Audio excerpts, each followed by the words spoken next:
Hi everybody. This is uh,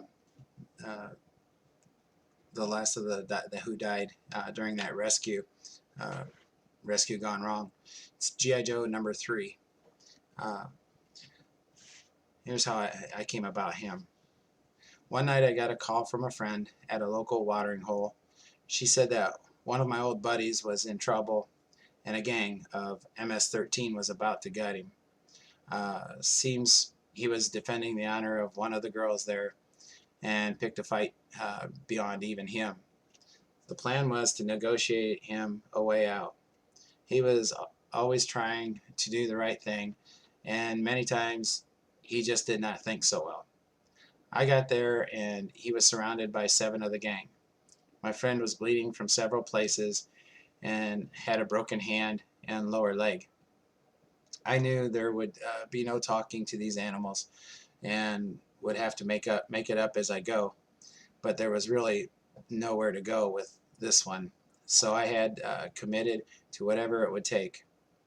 As banged up as he was, or as banged up as he was, it took everything I had just to keep him down and uh, while I was advancing on them.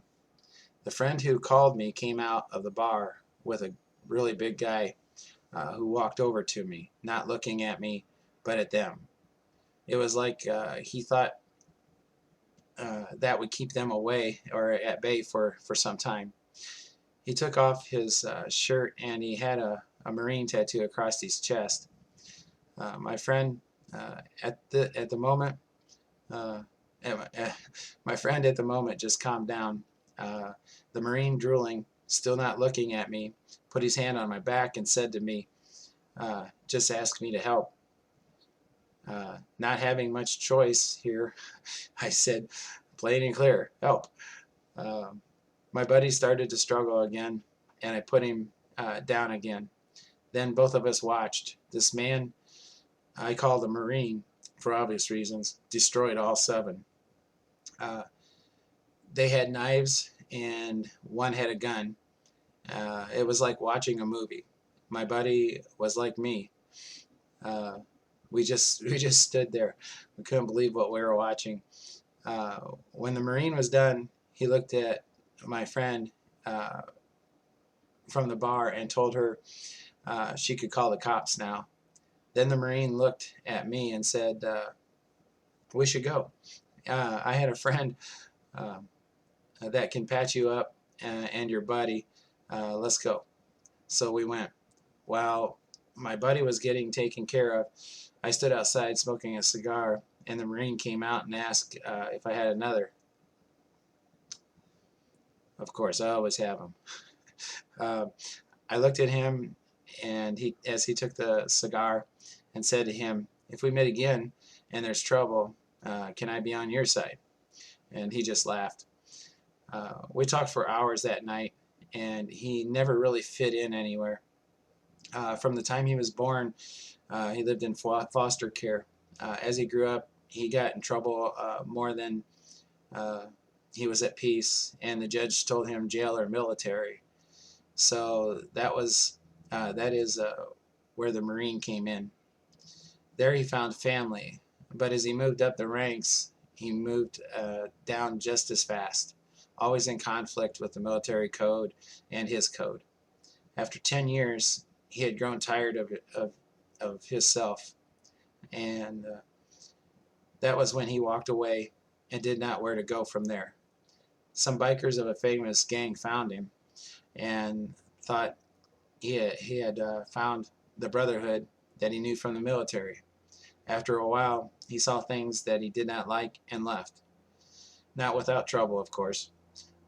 He got a job at a wrecking yard, so he found it easy to take out his frustration there without any trouble. He could break things and punch steel without anyone giving him any trouble. One day, a nice girl came in trying to find solutions to fixing her car. The girl was my friend from the bar. She was broke and just was having a rough time. The Marine took her as a little sister and helped her put her life back together and got her the job at the bar. The more we talked, I could see that he was just a big teddy bear that you did not ever want to piss off. He listened to those he cared about without any thought. Uh, I came across him several times, uh, and the more I learned about him, the more I liked him. He was not really happy and had no real plan in life. One day I decided to look him up and see how things were going. I called my friend from the bar, and she told me he was there that night. So I drove down there to say hi. Before I could get out of my car, I see him coming out of the door with a head under each of his huge arms. He threw them on the ground and told them they were drunk and to make nice and come back when they could be nice to each other. These two men took off with dust coming from their feet. It was a sight to see. So I talked to him all night and into the next day. He was a brother, and I asked him to think about the quest and becoming part of our team. He asked many questions, and I told him that I would expect him and that he would be yeah, hold on. Uh, he asked many questions, and I told him what I would expect of him and that he would be part of our team. Uh,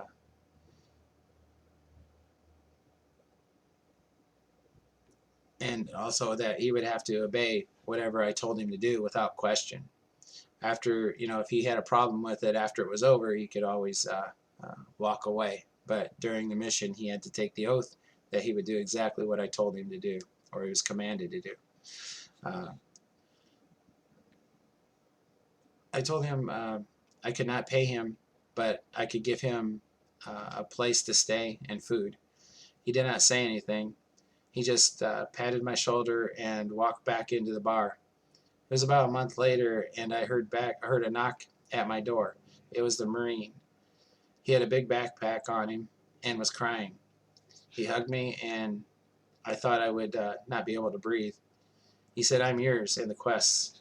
I was always hearing about him, how amazing he was, and with the kids that we rescued. He was like a superstar. Everyone loved him. They called him the Gentle Giant. Never was there a problem with him, and he had found his home with the Quest ECSS. The last time I saw him, I was in Cambodia. He had two little girls under his arms, carrying them around, playing with them, and all I could think of was when I saw him in the same way carrying the two drunks out of the bar that were fighting. Uh, what a difference from when he was lost to now where he was found. I love you, Marine, and safe journeys on your new life. God bless you.